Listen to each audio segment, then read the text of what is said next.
오늘의 오프닝 질문은 여보는 번아웃을 경험한 적이 있는가 이거야. 어때? 있었던 것 같아요. 예전에 아로마 테라피 그때 수업 들었을 때 어떤 향기를 고르는 게 있었는데 6가지 향기를 이렇게 순서대로 나열하는 뭐 그런 거였어요. 근데 그거를 그 순서를 나열하는 것이 약간 번아웃이 온 사람들이 나열하는 것과 비슷하게 나열했다고 하더라고요. 그랬구나. 사실 오늘 본문도 번아웃이 오는 사람과 그렇지 않은 사람에 대한 그 차이를 얘기해주고 있더라고. 그래서 오늘 한번 시편 127편 1절 한번 같이 보면 이래요. 여호와께서 집을 세우지 아니하시면, 한마디로 돕지 아니하시면 이거야. 세우는 자의 수고가 헛되다, 이렇게 써 있는 거지.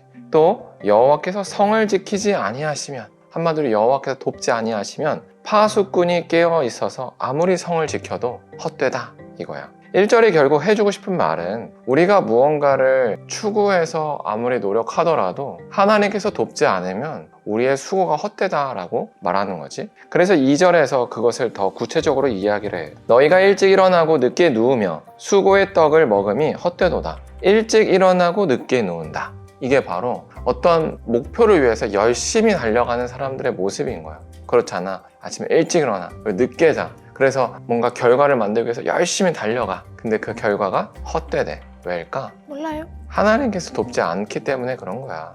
하나님께서 돕지 않으니까. 그러므로 시인이 이렇게 얘기를 하지. 그러므로 여호와께서 그의 사랑하는 자에게는 잠을 주시는도다. 갑자기 웬 잠? 이럴 수 있겠지만 하나님께 인생을 맡기는 사람은 하나님께서 도우셔서 내 인생이 형통할 것이다 라는 믿음이 있는 거야. 그래서 잠을 잘 수가 있는 거지. 하지만 하나님께 인생을 맡기지 않는 사람은 하나님께서 자기를 도울 거라는 믿음이 없어. 그래서 불안해. 그래서 잠을 잘 수가 없어. 자기가 그 미래를 책임져야 되니까. 그러면서 시인은 3절부터 5절까지 하나님께서 돕는 사람의 인생이 왜 복된지를 설명하고 있어. 보라, 자식들은 여호와의 기업이요 태의 열매는 그의 상급이로다 라고 얘기하는데, 자식들이 왜 여호와의 기업이다 라고 하냐면 하나님께서 주지 않으면 얻을 수 없는 게 바로 자녀이기 때문에 그래. 그것처럼 자식은 하나님께서 주시는 선물이다. 그래서 이렇게 형통하다라는 예시로 시인은 자녀를 얘기한 거야. 그러면서 4절과 5절에 그 이유를 얘기해. 젊은 자의 자식은 장사의 수중의 화살과 같다. 한마디로 자기 인생의 무기다 라는 거야. 이것이라는 건 자녀지. 자녀가 그의 화살통에 가득한 자는 복되도다. 그들이 성문에서 그들의 원수와 담판할 때 수치를 당하지 아니하로다. 그 이유는 자녀들이 대신해서 싸워주고 막아주고 가문을 지켜주기 때문이다 라는 거야. 여기서 시인은 자녀가 당시 사회에서 얼마나 유익한지를 설명했지만, 사실 이것을 우리식으로 끌고 와서 생각해보면 단순히 자녀에 대한 이야기가 아니라 우리 삶의 어떤 인생의 중요한 순간순간마다 돕는 손길이 존재한다 라고 생각하면 좋을 것 같아. 그런데 우리는 이런 말을 하잖아. 운도 실력이다. 그렇잖아. 그래서 내가 열심히 노력하면 운이 따라온다 라고 이야기를 하는데, 반은 맞고 반은 틀리는 것 같아.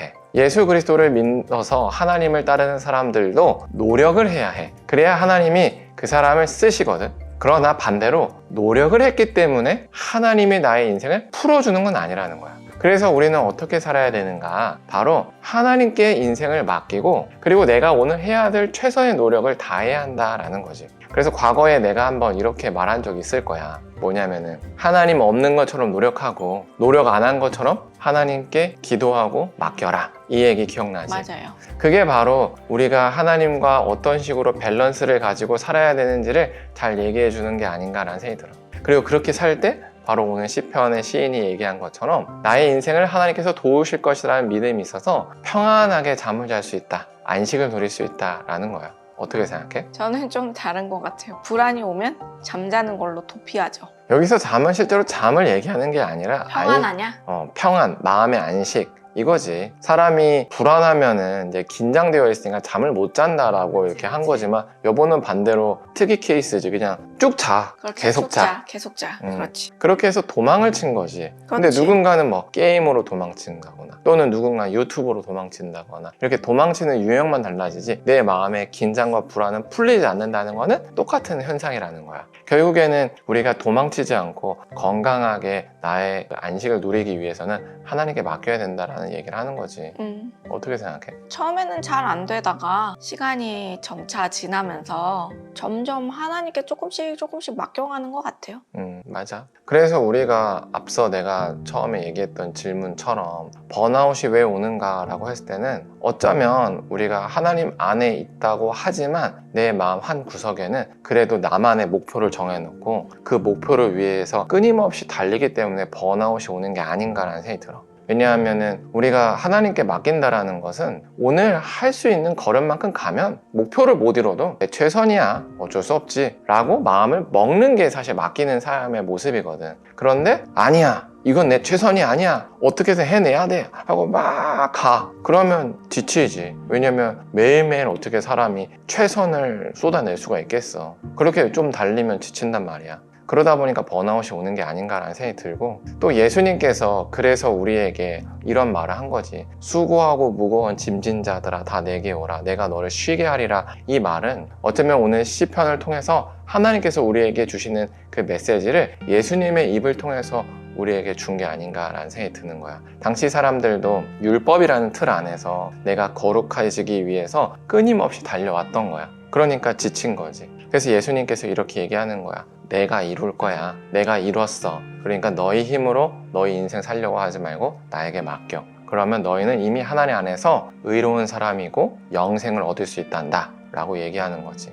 그러면 그것을 우리에게 현대적으로 적용해보면 이거야. 너희가 100억을 얻는다고 행복한 게 아니란다. 100억을 얻는다고 영생을 얻는 게 아니야. 거기에 만족이 없어. 나에게 만족이 있어. 내가 원하는 그 템포, 내가 너희에게 인도하는 그 템포에 맞춰봐. 그러면 너희가 원하는 그 템포보다 더 인생이 만족스럽고 행복할 거야. 그리고 그 끝에는 영원한 만족인 천국이 있단다 라고 예수님께서 우리에게 얘기해 주시는 거지. 이런 예수님의 초청 안에서 우리가 반응을 해서 인생을 맡기고 살면 어떨까 생각합니다.